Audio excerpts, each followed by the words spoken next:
நிலக்கடலை வறுக்கிறப்போ ஒரு simple tips கவனமாக பார்த்துக்குங்க என் தருமை ஜென்சியின் குடும்ப உறவுகளை.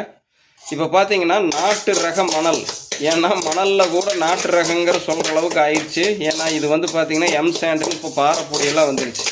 அப்படி இல்லாமல் நாட்டு ரக மணலை பார்த்தீங்க அப்படின்னா இரும்பு கடாயில் போட்டு வறுத்துக்குங்க. நம்ம ஆராய்ச்சிக்காக அலுமினிய அல்லது ஈய கடாயில் பண்ணிகிட்ருக்குறோம், சரிங்களா? நீங்கள் இரும்பு கடாயில் போட்டு நல்லா இந்த மாதிரி வறுத்துட்டு இந்த மணல் வந்து சூடாகணும். சூடானதுக்கு அப்புறம் அந்த நிலக்கடலை எடுத்து காட்டுமா, உள்ளே காட்டுமா. ஸோ நிலக்கடலையை எடுத்து இந்த மணல் சூடானதுக்கப்புறம் உள்ளே போட்டு வறுத்து நீங்கள் வந்து பார்த்தீங்கன்னா இதைய நம்மளுடைய நீண்ட ஆயிலை தரக்கூடிய நிலக்கடலை சட்னிக்கோ மற்றதுக்கோ மாற்றி பாருங்கள், அற்புதமாக இருக்கும். சீக்கிரம் இன்னொரு விஷயம் என்னென்னா, நீங்கள் மணலை வருங்கம்மா கீழே வச்சுட்டு.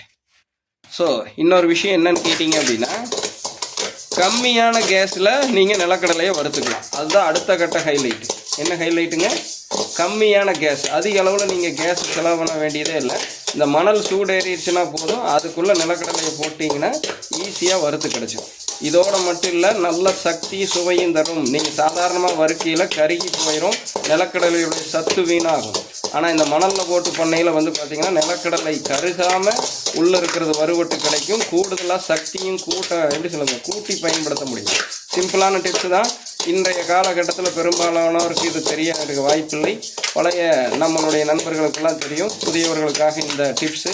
ஸோ நிலக்கடலை நீண்ட ஆயுளை தர குருபாகங்களாக தயாரிக்க, குறிப்பாக பச்சை பயன்பாட்டுக்கு போனதுக்கப்புறம், இப்போ பௌர்ணமா போடுறாங்க பார்த்துங்க, பச்சை பயன்பாட்டுக்கு அது எப்படி சொல்லுங்க, பயன்படுத்தப்பட்டு முடிந்த பிறகு காஞ்சு போயிடும் இல்லைங்களா? அதுக்கப்புறம் என்ன பண்ணுவோம், பொறுக்கி நிலக்கடலை அதாவது சட்னிக்கு துவையலுக்கு இதுக்கெல்லாம் பயன்படுத்தணும். இப்படி தான் பண்ணணும். இதுதான் விஷயம்.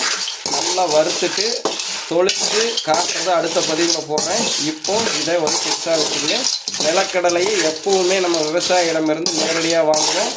இந்த மாதிரி பச்சைக்காயாக வாங்கி அதை நிலவில் வளர்த்தி காய வைப்போம். அப்படி காஞ்சதிலிருந்து வறுத்து இந்த மாதிரி நம்ம பயன்படுத்துவோம். ஸோ இதுதான் நம்ம குரு வைத்திய வாழ்வியல் பிரதானமான ஒரு வழிமுறை.